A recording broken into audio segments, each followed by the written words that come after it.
कक्षा 12 के इस बार के पाठ्यक्रम में रीतिकालीन कवि घनानंद के सिर्फ दो कवित्व हमारे पाठ्यक्रम में हैं। पहले और दूसरा जो कवित्व दिया हुआ है सिर्फ वही हमारे पाठ्यक्रम में इस वर्ष है। तो आज हम उन दोनों कवित्वों की पूरी व्याख्या समझेंगे। सबसे पहले मैं आपको घनानंद का एक छोटा सा परिचय दे दूं। घनानंद वास्तव में रीतिकाल के हैं। रीतिकाल मतलब सन 1650 से 1850 ईस्वी के बीच के जो हिंदी साहित्य का समय है उसे रीतिकाल के नाम से जाना जाता है। घनानंद दरबार में रहकर के भी दरबार के कवियों से बहुत अलग थे और अपने ही दरबार की एक नर्तकी सुजान से उनका प्रेम था।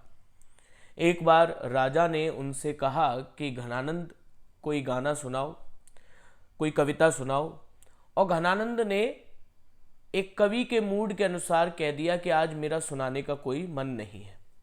लेकिन जब यही पुकार उनकी प्रेयसी यानी उनकी प्रेमिका सुजान ने की तो घनानंद दरबार में ही सुजान की तरफ मुंह करके कविता का पाठ करने लगे और गाने लगे। राजा ये देख करके बहुत हैरान भी हुआ और उसको बहुत अपमानजनक भी लगा और उसने घनानंद को उसी दिन अपने दरबार से बाहर निकल जाने का एक हुक्म दे दिया। उन्होंने यानी घनानंद ने सुजान से भी अपने साथ चलने के लिए कहा, लेकिन सुजान उनके साथ नहीं गई और यहीं से घनानंद दिल्ली छोड़ करके वृंदावन आकर के बस गए और उसके बाद अपना सारा जीवन उन्होंने राधा और कृष्ण की भक्ति में गुजार दिया।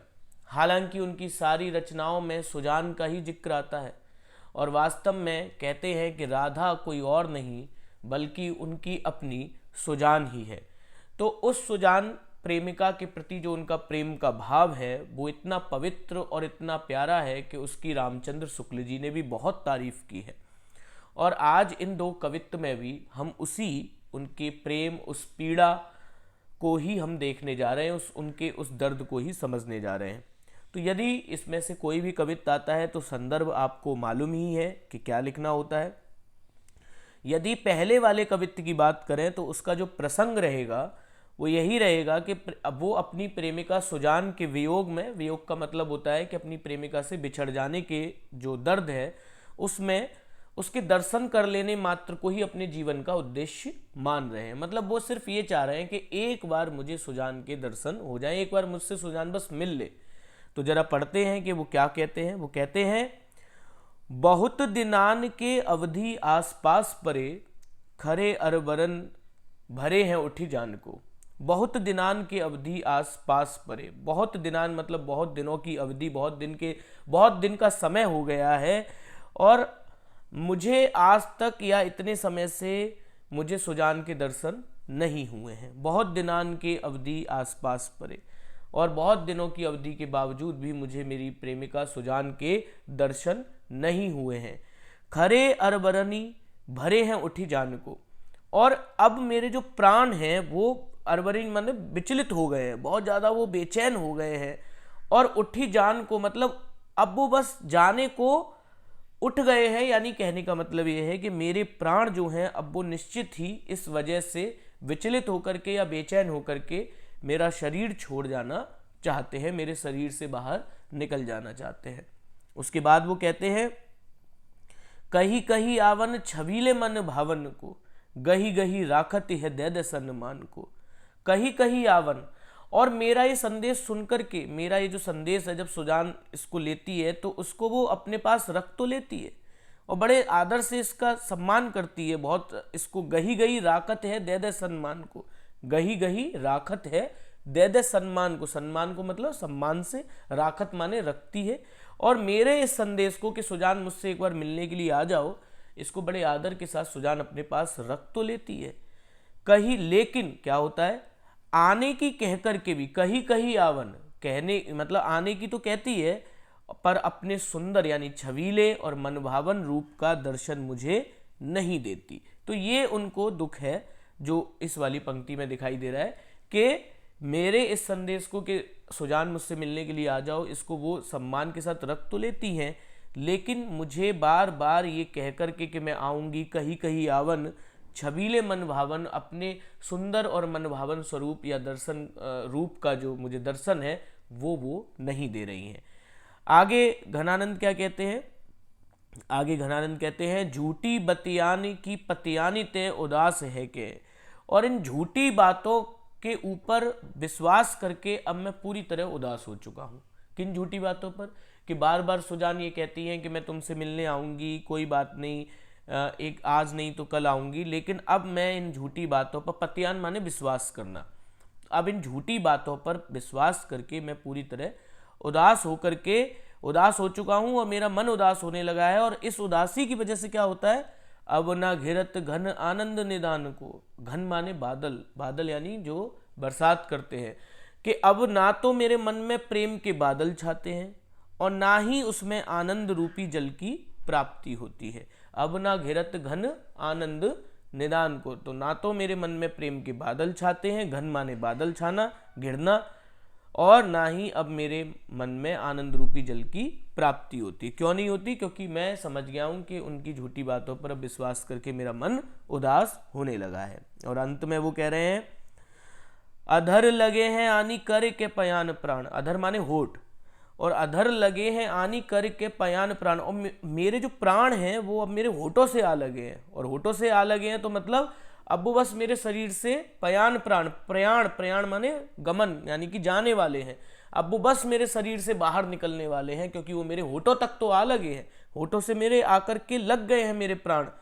पर अगली लाइन में कहते हैं, चाहत चलन ये संदेश ले सुजान को, लेकिन फिर भी ये चाहते हैं कि एक बार जाते जाते ये सुजान का संदेश अपने साथ ले जाएं। मतलब कहने का ये है कि एक बार मैं मरने से पहले बस सुजान के दर्शन कर लूं। तो इससे समझ में आ रहा है कि घनानंद की सुजान के प्रति कितना प्रेम था, कितनी पीड़ा थी, और वो बस अंतिम समय में भी यही एक चाह रख रहे हैं कि एक बार मरने से पहले मुझे सुजान के दर्शन हो जाए। अब इसके विशेष पे बात कर लेते हैं। देखिए, विशेष का पहला बिंदु बहुत इसमें सामान्य है कि घनानंद रीतिकालीन कवि हैं और रीतिकाल के ज़्यादातर कवियों की भाषा ब्रिज भाषा रही है, और घनानंद की भाषा भी ब्रिज भाषा है। हमें पता ही है कि इसमें श्रृंगार रस है। श्रृंगार रस के दो पक्ष होते हैं, एक संयोग श्रृंगार और एक वियोग श्रृंगार। तो इसमें वियोग है क्योंकि घनानंद अपनी प्रेमिका सुजान से बिछड़े हुए हैं। और तीसरा बिंदु देखेंगे तो छंद जो है वो कवित्व है। देखिए, तो बहुत ही सामान्य सिंपल है। असल में पूरे पाठ में 4 पद थे, जिसमें पहले 2 कवित्व थे, दूसरे 2 सवैयाँ थे। लेकिन इस वर्ष 2023 में 23 में जो हमारा बोर्ड का एग्जाम होने जा रहा है, उसमें केवल पहले 2 कवित्व को ही शामिल किया गया है। आगे हम देखें तो 2 जगह यहाँ पर कही कही गही गही आया था। देखिए, इस लाइन में मैं आपको दिखा देता हूँ ऊपर ले जा करके, कही कही आवन छबीले मन भावन को, गही गही राखते है दे दे सम्मान को।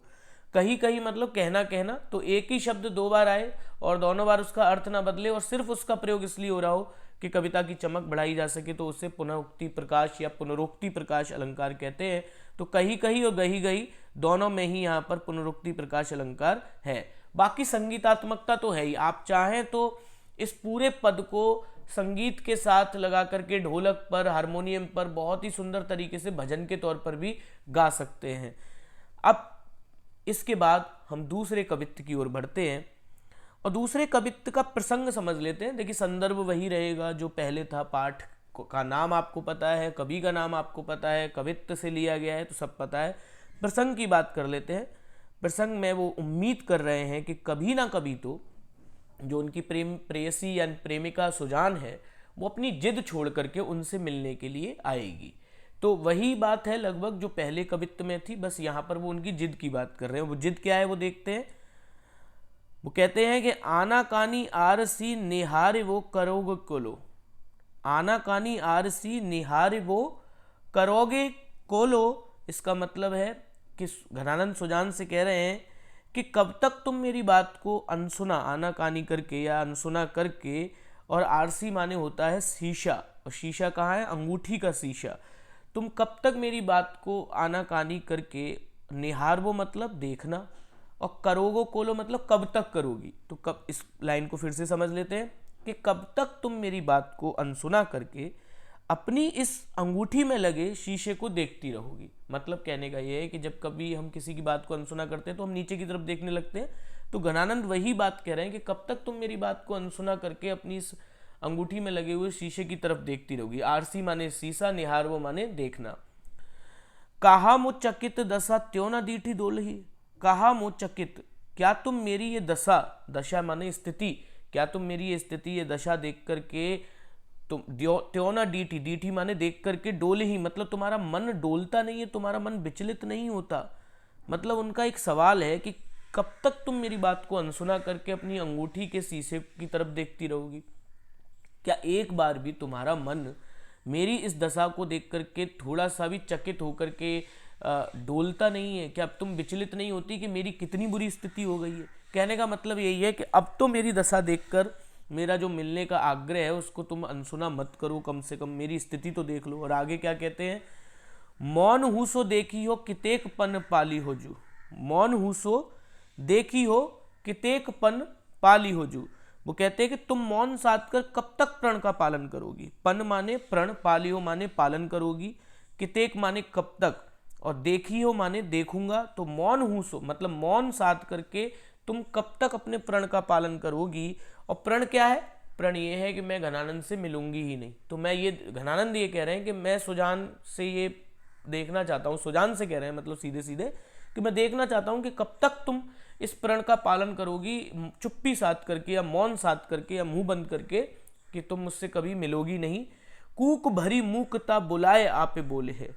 लेकिन फिर वो आगे की लाइन में कहते हैं कि मुझे यकीन है कि मूकता माने चुप्पी या मौन, तो मेरा जो ये मेरी जो मौन भरी चुप्पी, जो मेरी चुप्पी है, इसके अंदर जो चुप पुकार है तुम्हें बुलाने, कूक भरी माने एक जो एक बेचैनी से भरी हुई जो पुकार है तुम्हें बुलाने की, वो जरूर आज ना कल तुम्हारी चुप्पी को तोड़वा करके तुम्हें मुझसे मिलवा करके ही रहेगी। मतलब वो ये कहते हैं कि मैं, तुमने एक तरफ मौन साधा हुआ है और मौन साध करके तुमने इस बात का प्रण लिया हुआ है कि तुम मुझसे कभी नहीं मिलोगी, और मैं भी देखता हूं कि कब तक तुम इस प्रण का पालन करती हो। पहली लाइन में तो वो ये कह रहे हैं। दूसरी लाइन में कह रहे हैं, लेकिन मैं ये जानता हूं कि मेरी जो ये अंदर की पुकार है, ये तुम्हारी इस चुप्पी को तुड़वा करके कभी ना कभी तुम्हें मुझसे बुलवा ही देगी, यानी कि तुम मुझसे बातें करोगी, तुम मुझसे मिलने आओगी। और आगे की लाइन में फिर क्या बात हो रही है, जान घनानंद यो मोही तुम्हें पैज परी। जान घनानंद यो मोही तुम्हें पैज परी। और फिर वो कहते हैं कि सुजान, जान से यहाँ सुजान का मतलब है कि सुजान, घनानंद आज तुमसे कह रहा है कि मेरी तुम्हारी अब एक जिद पड़ गई है, एक बहस हो गई है। पैज परी मतलब मेरे और तुम्हारे बीच में अब एक बहस हो गई है, और मैं भी, बहस क्या हो गई है, बहस ये हो गई है कि मैं देखूँ कि कब तक तुम आखिर अपनी जिद पर अड़ी रहोगी। जिद किस बात की? कि मुझसे ना मिलने की। घनानंद कह रहे हैं कि मैं देखना चाहता हूँ कि तुम आखिर मुझसे कब तक नहीं मिलती हो, और मेरे और तुम्हारे बीच में बहस हो गई है। अब पैज माने, पैज परी माने बहस हो गई है। जानिए को टेक टरे कौन दो मलोली है। जानिए को टेक टरे, टेक टरने का मतलब होता है कि कोई अगर अपनी जिद पे अड़ जाए, या कोई अगर ध्यान, टेक टरने का मतलब होता है कि जो ध्यान लगा ले पूरी तरीके से। ध्यान लगाने का मतलब एक तरीके से हट पे बैठ जाना, हट मतलब जिद, अड़ जाना किसी चीज पर।